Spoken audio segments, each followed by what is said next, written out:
He saw the biggest crash of our lifetime coming, years before it hit. While the rest of Wall Street was popping champagne, this quiet, unusual guy sat in a dark office, reading thousands of pages of mortgage documents. For fun. That man? Michael Burry. The same guy Christian Bale played in The Big Short. Except in real life, he was even more analytical, even smarter, and even more obsessed with numbers than the movie made him look. He predicted the 2008 housing collapse, made hundreds of millions of dollars, and left Wall Street stunned. And the crazy part? He wasn't lucky. He saw it coming, in the data, long before anyone else. So how does someone like Michael Burry spot a market bubble before everyone else?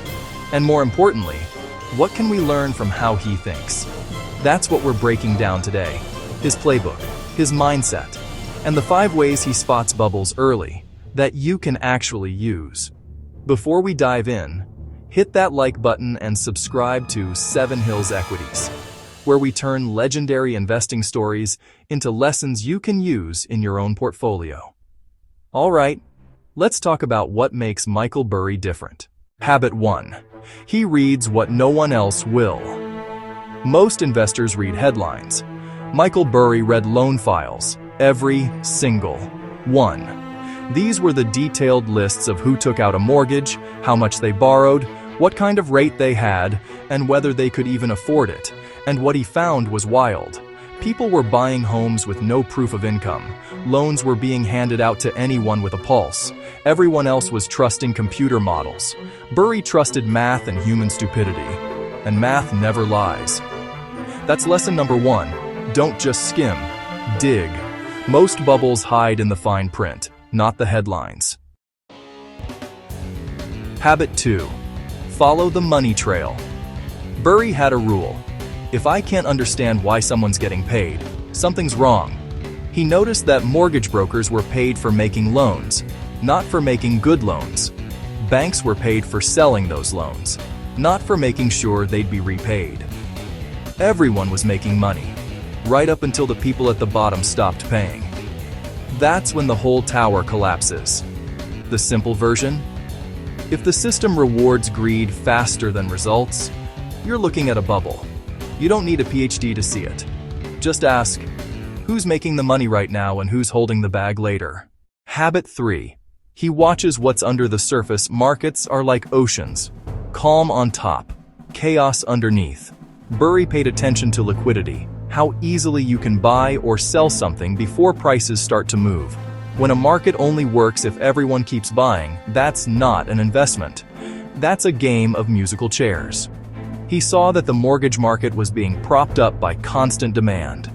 The moment the flow of easy money stopped, everything would freeze. And that's exactly what happened in 2008. So here's the takeaway. When there are no chairs left, don't be the last one dancing. Habit 4. He bet smart, not big. Here's what made Burry brilliant. He didn't try to predict when the bubble would pop, just that it would. He bought something called credit default swaps, basically insurance that paid him if those mortgage bonds went bad. So even if he was early, his risk was limited. If he was right, his upside was massive. That's called an asymmetric bet. Small loss if you're wrong, big win if you're right. You don't need to short housing markets to think like Burry. The point is, structure your investments so your downside is tiny and your upside has room to run. In other words, don't bet the farm. Bet smart. Habit 5. He has the patience of a monk. This might be the hardest one. For almost 2 years, everyone told Burry he was wrong. His investors were furious. The media laughed, and his own fund started bleeding money while he waited. But he didn't cave. He'd done the math, and the math said the crash was coming. That's mental toughness most people just don't have. The lesson? Conviction only matters when it costs you something. Anyone can believe in a thesis that's working. Burry believed in one that wasn't, until it finally did. Putting it all together between 2005 and 2008, he spotted all the signs of a bubble. Lenders giving out loans like candy. Credit quality falling. Home prices rising faster than incomes. Everyone assuming It'll be fine because it always had been. He didn't predict a date, he predicted behavior, and human behavior doesn't change. That's why Burry keeps seeing bubbles before they burst. In housing, tech stocks, crypto, even index funds. He looks where no one else does. He ignores the hype, he reads the fine print, and he understands one brutal truth. Markets don't crash because things get bad. They crash because optimism runs out. So, what can we learn from him? 5 things every investor, including you and me, can take away. 1. Read deeper than the headlines. Don't trust the summary. Go find the real data. 1. Follow incentives. Who's getting paid to tell you it's safe? 1. Know how to exit. Liquidity disappears fast when fear shows up. 1. Build asymmetric positions. Protect your downside.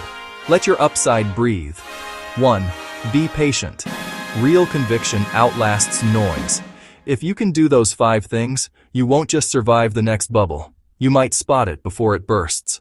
Wrapping up, Michael Burry isn't magic. He's methodical, he's obsessive, and he's willing to look where everyone else refuses to. That's not luck, that's process. So next time the market feels too easy, too perfect, or too full of hype, remember, the real money isn't made by following the crowd. It's made by reading what no one else will. If you enjoyed this breakdown and want more deep dives into how great investors think, make sure you like this video and subscribe to 7 Hills Equities.